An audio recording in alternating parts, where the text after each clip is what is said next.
नमस्कार किसान भाइयों, डॉक्टर भीमराव अंबेडकर विश्वविद्यालय के सामुदायिक रेडियो स्टेशन 90.4 मेगाहर्ट्ज आगरा की आवाज पर बहुत बहुत स्वागत करती है आप सभी के साथ आपकी होस्ट दोस्त पूजा। जी हाँ, आपका विशेष कार्यक्रम लेकर हम एक बार पुनः आपके बीच हाजिर हो चुके हैं, जो है रेडियो कृषि जागरूकता कार्यक्रम 2.0। और ये विशेष कार्यक्रम ministry of chemical and fertiliser government of India से निर्देशित है। साथ ही साथ यारा फर्टिलाइजर इंडिया प्राइवेट लिमिटेड द्वारा ये स्पॉन्सर्ड प्रोग्राम है। और आज के कार्यक्रम में भी हम एक बहुत ही खास विषय आप सभी के लिए लेकर आए हैं, क्योंकि हमारा भारत देश जो है ये कृषि प्रधान देश है। इसीलिए आज आप और हम जानेंगे गेहूं में पोषण प्रबंधन कैसे किया जाए। और हमारी इस बातचीत को सकारात्मक रूप देने के लिए एक विशेषज्ञ हमारे बीच मौजूद हैं, जो है शुभम अत्री जी। आप हैं रीजनल एग्रोनॉमिस्ट यारा फर्टिलाइजर इंडिया प्राइवेट लिमिटेड से। शुभम जी, पुनः बहुत बहुत स्वागत आपका रेडियो पर। नमस्कार। नमस्कार मैडम जी, कैसे हैं आप? बहुत बढ़िया शुभम जी, आप कैसे हैं? किसान भाइयों के बीच हैं आप? बिल्कुल जी, हम फील्ड पे हैं, अभी किसान भाइयों के बीच में हैं। और आज का जो हमारा टॉपिक रहेगा वो जानते हैं आप कि आज हम गेहूं के बारे में किसानों को जानकारी देंगे और जो आपके अच्छे सवाल रहेंगे उनका हम जवाब देंगे। क्या बात है, क्या बात है। तो आज हम टेलीफोन लाइन पर आपसे कनेक्ट हैं और आप फील्ड में हमारे किसान भाइयों के बीच हैं, और आज हम जानेंगे गेहूं में पोषण प्रबंधन। तो सबसे पहले हम आपसे यही जानना चाहते हैं कि गेहूं में पोषण प्रबंधन, इसका क्या मतलब है और ये हमारे किसान भाइयों के लिए क्यों आवश्यक है? जी देखिए पूजा जी, गेहूं हमारे खासकर अगर हम उत्तर प्रदेश की बात करें, पूरे भारत की बात करें, तो बहुत बड़े एरिया में इसकी खेती की जाती है। कोई भी किसान ऐसा नहीं होगा कि जो गेहूं की खेती ना करते हो, भले ही वो कम एरिया में करते हो या ज्यादा एरिया में करते हो, पर गेहूं की जो खेती होती है लगभग हर किसान के खेत में की जाती है। और इस फसल में अगर हम देखें तो आज के समय में जो लागत लगती है वो कम लगती है, और अगर इसकी हम प्रोडक्शन बढ़ा लें तो निश्चित तौर पर हम अपने किसान भाइयों के लिए इस फसल से एक अच्छा इजाफा कमा सकते हैं।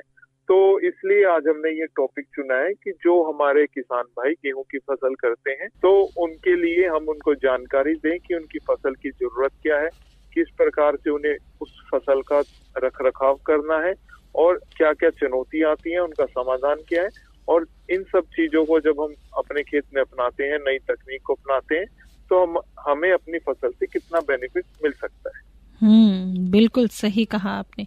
और गेहूं तो इतना इम्पोर्टेंट है हम सभी के लिए, क्योंकि इसी का आटा, इसी से बनी हुई रोटी हम सभी खाते हैं भारत देश में। तो इसमें बहुत सारे पोषक तत्व का बहुत इम्पोर्टेंट रोल रहता है, न्यूट्रिएंट्स का। तो गेहूं की एक अच्छी उपज के लिए शुभम जी कौन कौन से प्रमुख जो पोषक तत्व हैं, न्यूट्रिएंट्स हैं, वो बहुत जरूरी हैं? कृपया इसके बारे में कुछ बताइए। देखिए पूजा जी, कोई भी फसल अगर हमारे किसान भाई खेत में लगाते हैं तो उनकी फसल से उन्हें एक अच्छी पैदावार लेने के लिए 17 पोषक तत्वों की जरूरत रहती है। कोई भी फसल अगर किसान लगा रहे हैं तो उसको 17 पोषक तत्व की जरूरत उसको अपने जीवन काल में रही। तो इसलिए किसान भाइयों को ये समझने की जरूरत है कि जो पोषक तत्व फसल वातावरण से ले लेती है, जैसे कार्बन, हाइड्रोजन, ऑक्सीजन, और इसके अलावा जो पोषक तत्व किसान भाइयों को खाद के रूप में देने होते हैं, उनमें हमें ये समझने की जरूरत है कि हमारी जो फसल है गेहूं की, उसको किस हिसाब से पोषक तत्वों का दिया जाना चाहिए। तो इसमें सबसे पहले जो क्रम आता है वो आता है प्राइमरी न्यूट्रिएंट्स का। प्राइमरी न्यूट्रिएंट वो न्यूट्रिएंट होते हैं जिनकी जरूरत हमारी फसल को ज्यादा मात्रा में होती है। उनकी अगर हम व्याख्या करें तो 3 प्राइमरी न्यूट्रिएंट जरूरी होते हैं फसल के लिए। पहला नाइट्रोजन, दूसरा फास्फोरस और तीसरा पोटाश। इन 3 न्यूट्रिएंट का किसान भाई अपने खेत में इस्तेमाल करते हैं। दूसरे नंबर पर आते हैं जो हमारे सेकेंडरी न्यूट्रिएंट्स होते हैं। सेकेंडरी न्यूट्रिएंट जैसे नाम से भी आप समझ सकते हैं कि ये प्राइमरी के बाद सेकेंडरी है, यानी कि इनकी जरूरत थोड़ी कम मात्रा में होगी।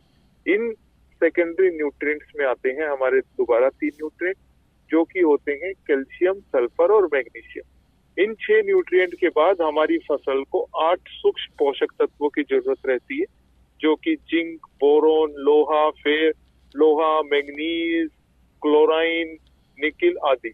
तो हमारी फसल को कुल 17 पोषक तत्वों की जरूरत रहती है, जो कि अलग अलग समय पर हमारी फसल के अलग अलग भाग में अपना काम करते हैं। जैसे शुरुआत की अगर हम बात करें तो किसान भाई जब भी कोई फसल उगाते हैं तो उनकी फसल में बुआई के समय पोटाश और फास्फोरस का प्रयोग ज्यादा किया जाता है, क्योंकि फास्फोरस का अगर हम शुरू में इस्तेमाल करते हैं तो उससे हमारी फसल की जो जड़ें होती हैं वो जड़ें मजबूत बनती हैं, और जड़ों से संबंध है कि फसल की नींव अच्छी है। उसके बाद हमारे किसान भाई की जब फसल एक बार जम जाती है तो उसके बाद उसमें मुख्यतः नाइट्रोजन खाद का इस्तेमाल किया जाता है। नाइट्रोजन जैसे कि जिसको हम यूरिया के रूप में देते हैं, नाइट्रोजन का प्रयोग करके हमारे किसान भाई उसके बाद जैसे ही पानी लगाते हैं, सिंचाई अपने खेत में करते हैं, तो दूसरी खादें जैसे कैल्शियम है, मैग्नीशियम है, सल्फर है, साथ में जिंक है, बोरोन है, इन खादों का प्रयोग भी धीरे धीरे स्टार्ट कर देते हैं। और इसको और बेहतर समझाने के लिए हम यारा क्या करते हैं, हम हर फसल के लिए एक पूरा चार्ट प्रिपेयर करते हैं, चार्ट बनाते हैं, जिसमें हमारे किसान भाइयों को एक जानकारी मिल जाती है कि उनकी फसल में किस समय किस पोषक तत्व की किस रूप में देने की जरूरत है और कितनी मात्रा में देने की जरूरत है। तो इससे किसान भाई हमारे भ्रमित नहीं होते, या उनका जो एक रख रखाव का खर्च होता है कि किसी चीज का वो उपयोग ज्यादा कर देते हैं या संतुलित मात्रा में खादों का इस्तेमाल नहीं करते, तो उससे वो बच जाते हैं और उन्हें निश्चित तौर पर एक अच्छी पैदावार मिलती है। जी, बिल्कुल सही कहा आपने। और ये जो आपने बताया हमें कि ये जो खास पोषक तत्व हैं, यानी कि माइक्रो न्यूट्रिएंट्स और न्यूट्रिएंट्स, दोनों का ही अपने में बहुत ही महत्वपूर्ण रोल है हमारे गेहूं के पोषण प्रबंधन में। आपने अभी जिक्र किया शुभम जी, नाइट्रोजन, फास्फोरस और पोटाश। अगर इसकी गेहूं की फसल में सही मात्रा यानी कि नाइट्रोजन की, फास्फोरस और पोटाश की सही मात्रा गेहूं की फसल में डाली जाती है और सही समय पर दिया जाता है, तो इसकी क्या क्या लाभ हमारे किसान भाइयों को मिलते हैं? जी, देखिए, आज के समय में अगर हम गवर्नमेंट की बात करें तो गवर्नमेंट ऑफ इंडिया भी गेहूं के लिए काफी मेहनत करती है। जो हमारे साइंटिस्ट हैं गवर्नमेंट रिसर्च इंस्टीट्यूट्स में, उन्होंने भी गेहूं की बहुत अच्छी वैरायटीज निकाल ली है, और जो कि निश्चित तौर पर किसानों को अच्छा बेनिफिट देती है।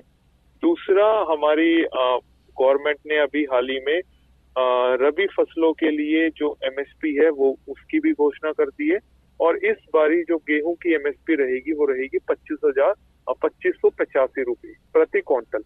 तो ये मैं इसलिए बता रहा हूँ कि देखिए, किसान भाइयों के लिए एक मकसद होता है कि जब वो अपनी गेहूं की फसल की पैदावार बढ़ाते हैं तो उन्हें निश्चित तौर पर उसका प्रॉफिट मिलता है, मॉनेटरी बेनिफिट्स मिलते हैं। तो इसलिए उनको उपज बढ़ाने के लिए पोषक तत्वों का सही रूप में इस्तेमाल, जैसे कि आपने पूछा कि नाइट्रोजन, फास्फोरस, पोटाश का अगर हमारे किसान सही मात्रा में इस्तेमाल करते हैं तो उन्हें क्या लाभ मिलते हैं। तो इसके लिए सबसे पहले तो हमारी गुजारिश रहती है कि किसान भाई, जब भी आप गेहूं की बुआई करते हैं या किसी फसल की बुआई करते हैं, तो आप कोशिश करें कि आप अपने खेत की मिट्टी को जांच जरूर कराएं, और एक प्रैक्टिस बना लें कि हर 3 साल में हम एक बारी मिट्टी की जांच कराएं, जिससे कि हमारे अपनी मिट्टी की गुणवत्ता और उसमें किस चीज की कमी है या किस चीज की अधिकता है उसका पता लग जाए। दूसरा, अगर हम पोषक तत्वों के माप की बात करें तो हम जो रिकमेंड करते हैं हमारे किसान भाइयों को, आप अपनी फसल में 60 किलोग्राम नाइट्रोजन, 40 किलोग्राम फास्फोरस और 30 किलोग्राम पोटाश का इस्तेमाल आपको करना है। अब आपकी फसल में 60 किलोग्राम अगर हमें नाइट्रोजन देना है, 40 किलोग्राम फास्फोरस देना है, 30 किलोग्राम पोटाश देना है, तो इसके लिए हमारे किसान भाइयों को लगभग 3 बैग यूरिया के इस्तेमाल करने हैं, 1 बैग डीएपी का इस्तेमाल करना है और लगभग 1 बैग एमओपी पोटाश का इस्तेमाल करना है। तो इन खादों का जब हमारे किसान भाई सही रूप में इस्तेमाल करेंगे तो इससे उनकी फसल में जो जमाव है वो अच्छा आएगा, अंकुरण के प्रतिशत बढ़ेंगे, हमारी फसल का जो शुरुआती वृद्धि विकास है वो काफी बेहतर रहेगा। हमारी गेहूं की फसल में जो टिलरिंग होती है, यानी कि कल्लों का बनना, उनका सही समय से बनना, उनके कल्लों की संख्या को बढ़ना, वो प्रोसेस बहुत अच्छा होगा। और उसके बाद जब हमारी फसल में बालियां आएंगी और हमारी फसल में दानों का भराव होगा तो वो काफी बेहतर होगा।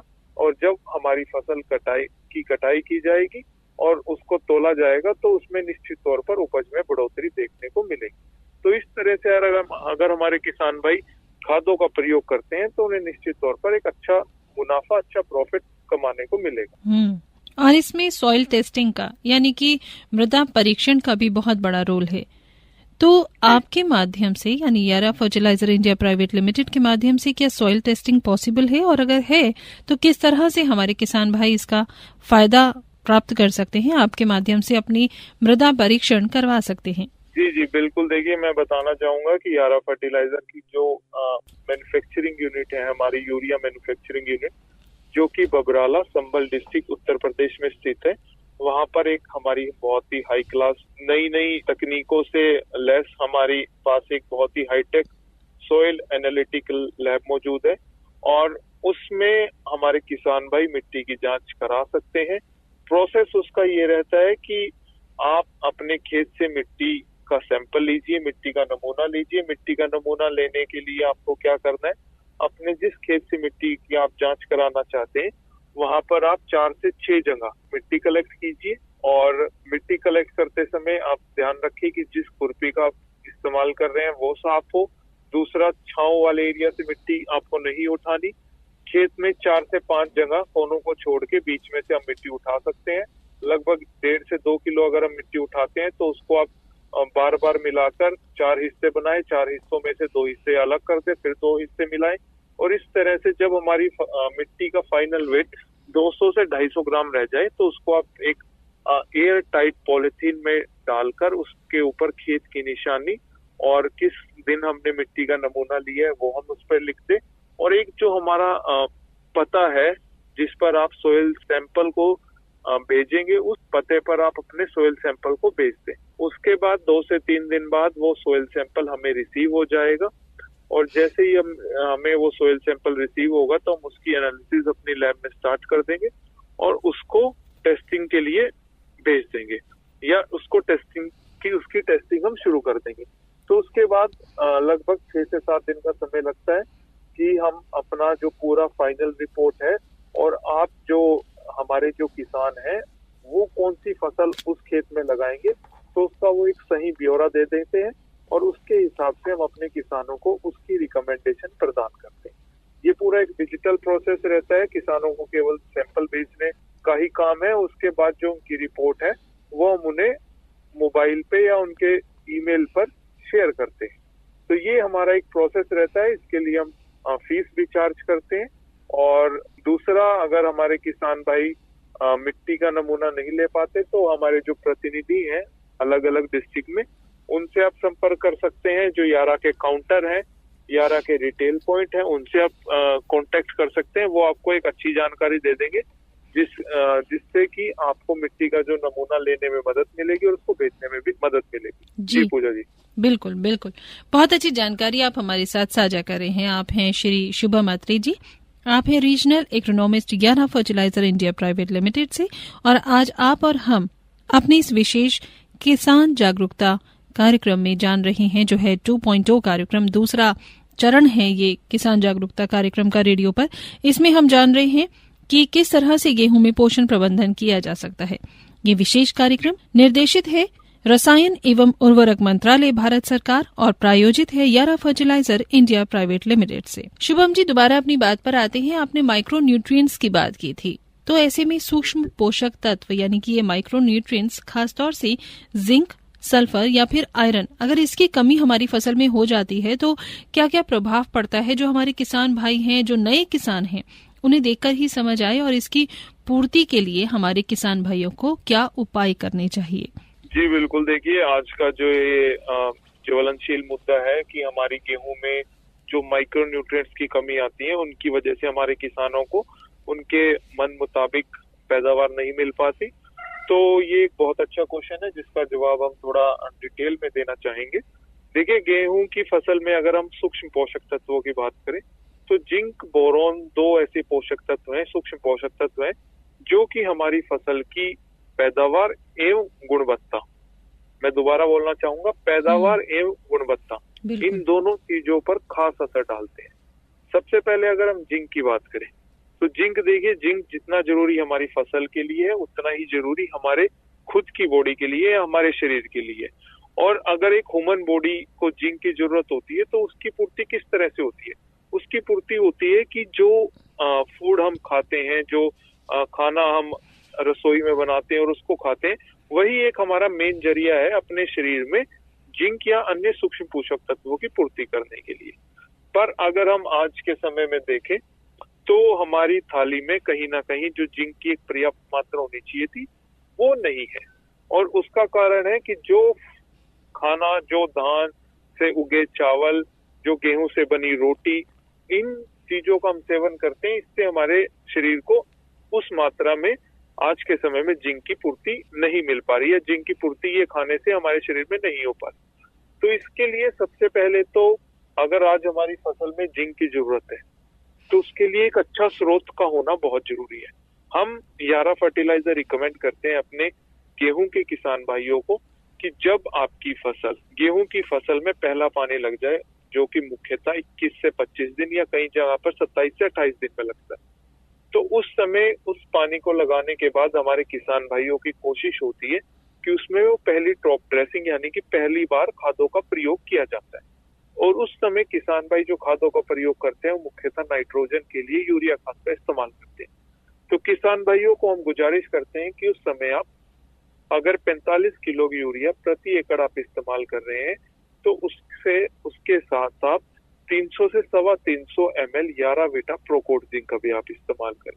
प्रोकोड जिंक एक बहुत ही अच्छी कंसंट्रेशन में, हाई कंसंट्रेशन में जिंक की उपलब्धता करने के लिए बनाया गया उत्पाद है, और इसकी खास जो टेक्नोलॉजी है प्रोकोड टेक्नोलॉजी, उसके इस्तेमाल से हम जिंक की उपयोग क्षमता को बढ़ा सकते हैं।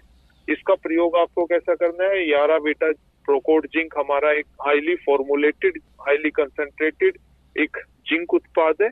इसकी आपको 300 से 350 ml की मात्रा एक बैग यूरिया यानी कि 45 किलो यूरिया के ऊपर डालना है, उसको कोट करना है, जिससे कि हमारे किसान भाइयों को सुविधा मिलेगी कि उनके हर दाने के ऊपर, यूरिया के हर दाने के ऊपर एक जिंक की परत चढ़ जाएगी। तो जहां भी यूरिया का दाना जाएगा वो अपने साथ जिंक को लेके जाएगा, जिससे कि हमारे किसान भाई ये सुनिश्चित कर सकते हैं कि उनकी फसल में अब हर पौधे को एक समान जिंक की मात्रा उपलब्ध हो रही है।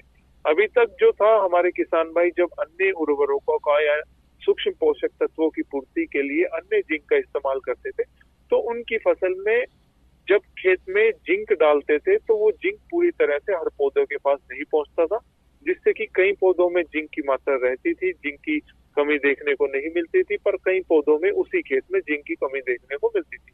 तो इस चीज को यारा ने कम किया है, यारा ने सुधारने का प्रयास किया है कि हमारे जो किसान भाई हैं अगर वो अपने खेत में जिंक का इस्तेमाल करते हैं तो उनके लिए एक अच्छी क्वालिटी का जिंक दिया जाए, जिससे किसान भाइयों के लिए ये लाभ हो कि जो पैसा वो फर्टिलाइजर पर खर्च कर रहे हैं उसका सही से रिजल्ट उन्हें मिल जाए। अब जिंक का अगर हमारे किसान भाई प्रयोग करते हैं तो सबसे पहले तो उनकी फसल में जो ग्रोथ होगी, वृद्धि विकास होगी, वो काफी बेहतर होगी, क्योंकि जिंक का काम क्या रहता है कि जो हमारे पौधे में ग्रोथ हार्मोन्स होते हैं उनको एक्टिव करने का काम जिंक करता है। दूसरा, जिंक का मुख्य काम रहता है हमारी फसल में जड़ों के विकास, खासकर जो सफेद जड़ें होती है, जो भोजन उठाती है मिट्टी से, जो नमी या पानी लेती है मिट्टी से, उनका निर्माण करता है। जब जड़ें स्वस्थ होंगी, पौधे के अंदर ग्रोथ हार्मोन सही बैलेंस में बनेंगे, तो हमारी फसल में जो वनस्पति वृद्धि है वो काफी बेहतर होगी, कल्लों का विकास अच्छा होगा, कल्ले स्वस्थ बनेंगे, और उसके बाद हमारी फसल में अच्छी और सही समय पर बालियों का विकास होगा। अब इसके बाद हम दूसरे पोषक तत्व की बात करते हैं, जो कि है बोरोन। देखिए, बोरोन एक ऐसा पोषक तत्व है जो हमारी फसल में या हमारी कृषि में एक बहुत ही मुख्य रोल निभाता है, क्योंकि बोरोन एक ऐसा पोषक तत्व होता है जो हमारी फसल में फूलों से फलों का विकास करता है, जो हमारी धान गेहूं की फसल में दानों के भराव में मुख्य काम करता है।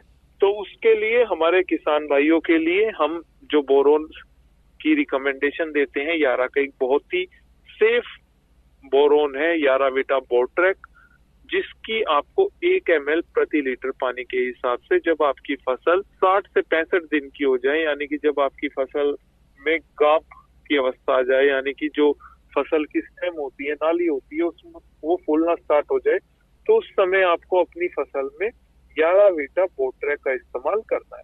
अब यारा वीटा बोट्रेक जो कि एक बोरोन का बहुत अच्छा सोर्स है, जिससे हमारी फसल में बोरोन की पूर्ति होगी, और बोरोन की पूर्ति से हमारी फसल में सबसे बड़ी पहली चीज जो हमारी फसल के अंदर बाली होती है, जो बाली के अंदर दाने बनते हैं, उनकी दानों की अच्छी सेटिंग होगी।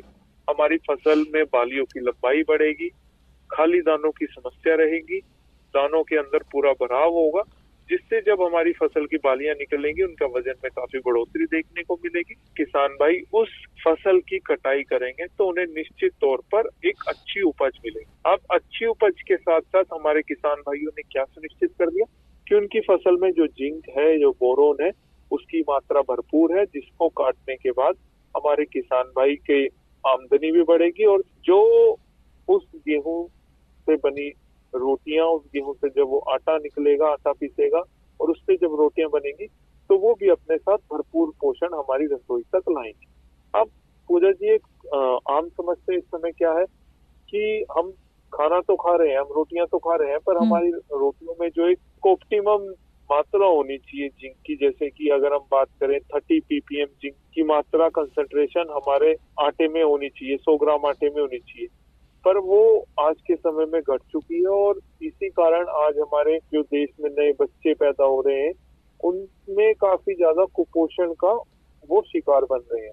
और कुपोषण में देखिए, हमारे देश में भोजन की कमी नहीं है, पर भोजन में सही पोषक तत्वों की मात्रा की जरूर कमी है, जिसको यारा ने पहचाना है। और हमारा जो मिशन है, हमारा विजन है कि हम अपने देश में इस चीज के साथ लड़े और अपने किसान भाइयों की फसलों में ये सुनिश्चित करें कि उनकी फसल की पैदावार के साथ साथ गुणवत्ता में भी इजाफा जरूर। जी, बहुत अच्छी जानकारी आप हमारे साथ साझा कर रहे हैं।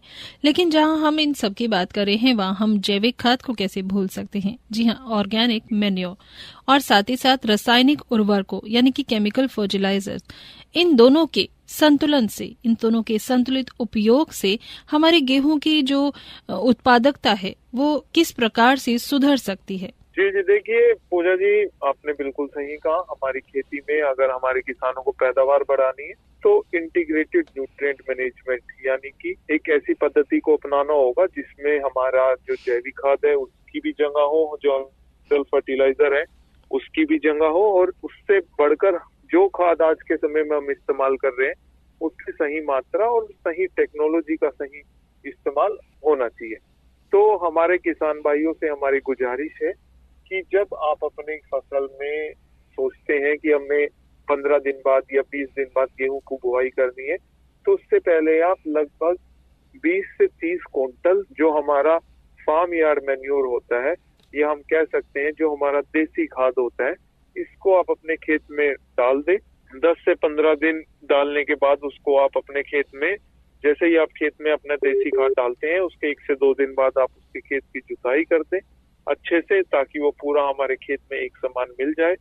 15 से 20 दिन तक उसको ऐसे ही रहने दें। उसके बाद अपनी फसल में पानी लगा दें, जो हमारी गेहूं की फसल में जमाव के लिए काम आएगा। तो जब हमारे किसान भाई पानी लगा देंगे तो लगभग जो देसी खाद है वो अच्छे से घुलना स्टार्ट हो जाएगा। उसके बाद जैसे ही पानी थोड़ा सूखता है तो हम अपने खेत की एक अच्छी जुताई करेंगे दोबारा से और अपने खेत को बुआई के लिए तैयार कर देंगे।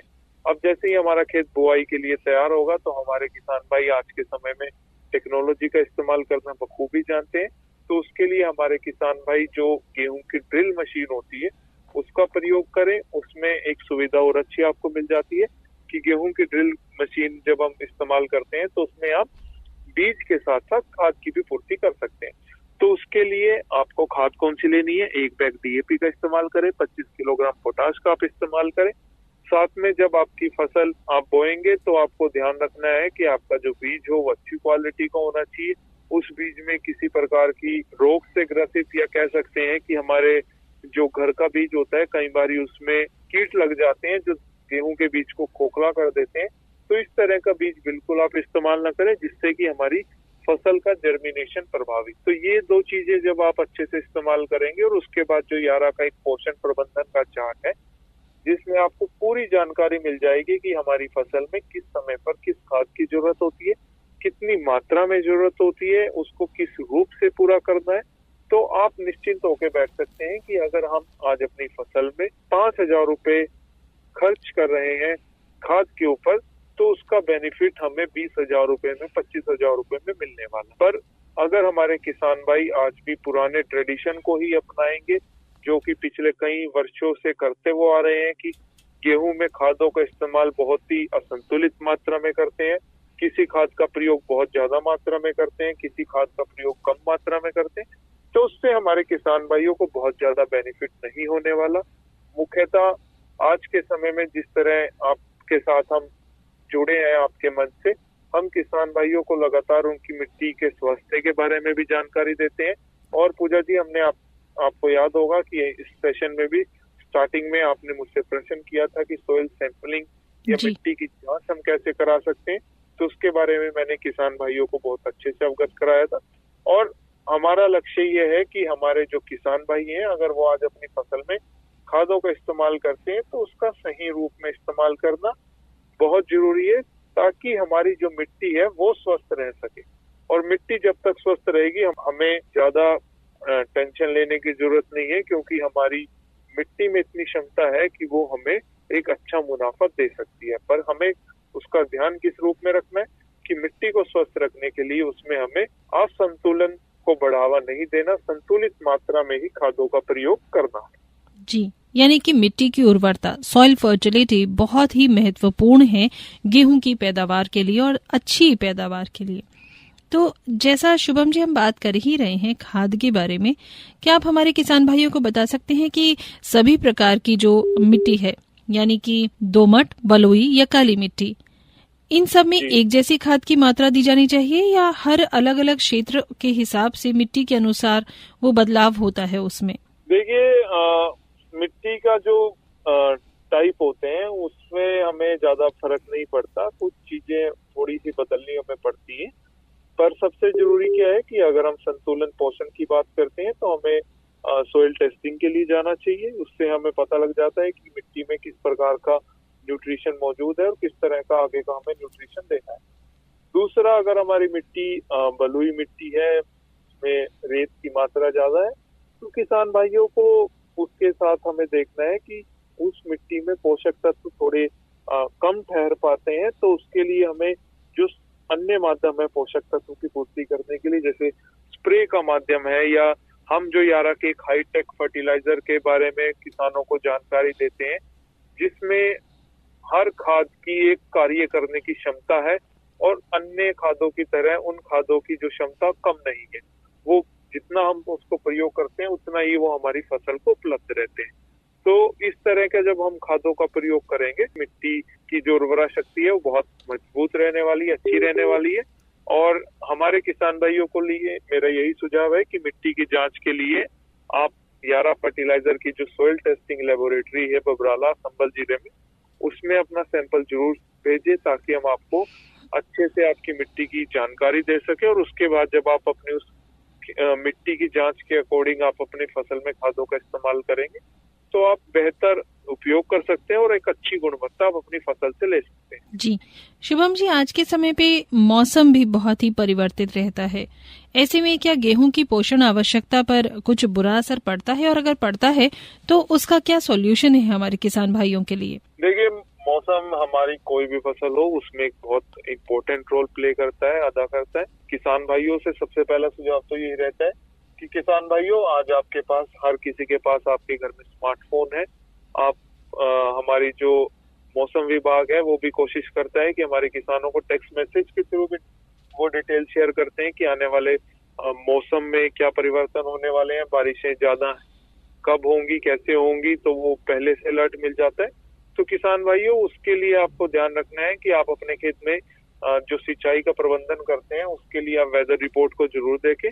दूसरी चीज आपको ये देखना है कि जब आपकी फसल में नमी की मात्रा पर्याप्त नहीं है या आने वाले दिनों में बारिश का अलर्ट है, तो अगर आपको स्प्रे का माध्यम से कोई खाद का इस्तेमाल करना है तो उसका प्रयोग आप एडजस्ट कर लें, या तो आप जब बारिश हो जाए उसके बाद आप स्प्रे करें, या आप देखें कि मौसम में नमी है या मौसम में बारिश होने वाली है, तो इसके अकॉर्डिंग आप थोड़ा एडजस्ट कर लें अपनी जो भी प्रैक्टिसेस हैं, जिससे कि आपकी मेहनत व्यर्थ ना जाए और आपको अच्छा उसका बेनिफिट मिले। जी शुभम जी, क्या राज्य सरकार या कृषि विभाग द्वारा पोषण प्रबंधन से जुड़ी हुई कोई ट्रेनिंग, प्रशिक्षण या फिर सब्सिडी योजना हमारे किसान भाइयों के लिए चलाई जा रही है? हाँ जी, बिल्कुल, ये तो समय समय पर चलती रहती है। और जैसा कि मैंने अभी बताया था कि हमारी गवर्नमेंट ऑफ इंडिया ने अभी हाल ही में जो गेहूं का एमएसपी है, सरकारी मूल्य है, उसका भी लॉन्च कर दिया है। और इस साल लगभग पिछले साल से 150 रुपए प्रति क्विंटल ज्यादा मूल्य हमारे किसान भाइयों को मिलने वाला है। लगभग 2585 रुपए प्रति क्विंटल उन्हें मिलने वाला है। दूसरा, हमारे जो गवर्नमेंट यूनिवर्सिटीज हैं या जो हमारे सरकारी विभाग है, जैसे कि हमारा करनाल में स्थित है Indian institute of wheat research and barley institute, तो उससे हमारे किसान भाइयों को हर साल बहुत ही उम्दा वैरायटीज मिलती हैं, जो कि आज हमारे किसानों के लिए बहुत ही अच्छा काम कर रही हैं। उनके लिए एक सुनिश्चित हो जाता है कि अगर वो गेहूं की खेती अपने खेतों में कर रहे हैं तो उनको एक बहुत अच्छी उपज देखने को मिलेगी। और इसके साथ साथ समय समय पर हमारे किसान भाइयों के लिए और भी सर्विसेज हमारे गवर्नमेंट विभाग देते हैं। तो उसके लिए हमारे किसान भाइयों से गुजारिश है कि आपके हर जिले में कृषि विज्ञान केंद्र होता है, हर जिले में कृषि विज्ञान केंद्र है, तो उसमें आप एक आदत डालें कि हर 2 महीने में या जो भी आप फसल लगाते हैं उसके सीजन से 1 महीना पहले आप उसमें जाएं, वहाँ के साइंटिस्ट से आप बात करें या वहाँ के जो हमारे सब्जेक्ट मैटर स्पेशलिस्ट होते हैं या जो विभाग में काम करते हैं, उनसे आप कोई भी मदद के लिए या कोई भी स्कीम के बारे में जानकारी ले सकते हैं। और उससे आपको अपडेट मिलेगा कि आने वाले समय में गवर्नमेंट की कोई रणनीति उनके लिए अच्छी है या कोई काम आ सकती है, तो उससे आपको बहुत लाभ देखने को मिलेगा। बहुत अच्छा। आज शुभम जी, आपने बहुत सारी अच्छी जानकारियां हमारे साथ साझा की हैं। अभी ज्यादा समय तो नहीं है, लेकिन चलते चलते हम ये जरूर चाहेंगे कि आप हमारे किसान भाइयों को कौन सी ऐसी 2 प्रमुख सुझाव, सजेशंस देना चाहते हैं ताकि वो गेहूं की फसल में पोषण प्रबंधन को आज के समय के वैज्ञानिक ढंग से अपनाकर गेहूं की फसल में बेहतर उत्पादन पा सके। कोई 2 सुझाव आपकी ओर से। देखिए, मेरा मुख्य सुझाव है किसान भाइयों के लिए कि आपकी फसल में सूक्ष्म पोषक तत्वों का रोल बहुत रहता है। तो उसके लिए हमारे किसान भाइयों को मेरा सुझाव यह है कि जैसे ही आप सिंचाई करते हैं अपनी गेहूं में 25 दिनों के आसपास, तो आप उसमें 11 बीटा प्रोकोड जिंक का इस्तेमाल करें, जिससे कि बहुत ही अच्छा आपको रिजल्ट मिलेगा। आपकी फसल में कल्लों की संख्या बढ़ेगी, कल्ले स्वस्थ रहेंगे, कल्ले सूखेंगे नहीं, बालियां ज्यादा बनेंगी, बालियों में दानों का भराव अच्छा होगा। दूसरा, जब हमारी किसान भाई हमारी जो फसल है वो गोब की अवस्था में आ जाती है, तो उस समय आपको क्या करना है, 11 बीटा बोट्रैक 1 ml प्रति लीटर पानी के हिसाब से, और उसके साथ में 11-13 क्रिस्टा के, यानी कि जिसको हम साधारण भाषा में 13-0-45 भी बोल सकते हैं, पर 11 का जो 11-13 क्रिस्टा के है वो बहुत ही एक हाईली वाटर सोल्यूबल और एक अच्छी क्वालिटी का खाद है, जिसको दोनों 11 बीटा बोट्रैक और क्रिस्टा के को आपको मिलाकर इस्तेमाल करना है स्प्रे के रूप में। इससे आपकी फसल में जो दानों की चमक होगी, दानों का भराव होगा, वो काफी बेहतर रहेगा, दाने का साइज अच्छा रहेगा, दानों का वजन बढ़िया होगा, और जिससे आपकी फसल में जब आप अपनी फसल को बेचने जाओगे तो अच्छी पैदावार देखने को मिलेगी। जी बिल्कुल, बहुत अच्छा सुझाव आपकी ओर से। और आज के कार्यक्रम में हमारे खास मेहमान बनने के लिए और खास जानकारियां देने के लिए भी शुभम अत्री जी, आपका बहुत बहुत धन्यवाद। जी मैडम। तो किसान भाइयों, आज का ये विशेष किसान जागरूकता कार्यक्रम 2.0 लेकर अभी हमें आपसे इजाजत तो लेनी होगी, लेकिन हम आपको ये बता दें कि आप हमारे एक खास कार्यक्रम विशेषज्ञों के द्वारा सुन सकते हैं इस रेडियो फ्रिक्वेंसी 90.4 आगरा की आवाज पर हर मंगलवार और साथ ही साथ शुक्रवार दोपहर 12 बजे, और उसके फिर तुरंत ही बाद आप हमारे YouTube पेज 90.4 आगरा की आवाज पर भी ये कार्यक्रम कभी भी कहीं भी दुनिया के किसी कोने में बैठकर देख भी सकते हैं और सुन भी सकते हैं, और इन अच्छी जानकारियों को अपनाकर अपनी कृषि, अपनी खेती बेहतर कर सकते हैं।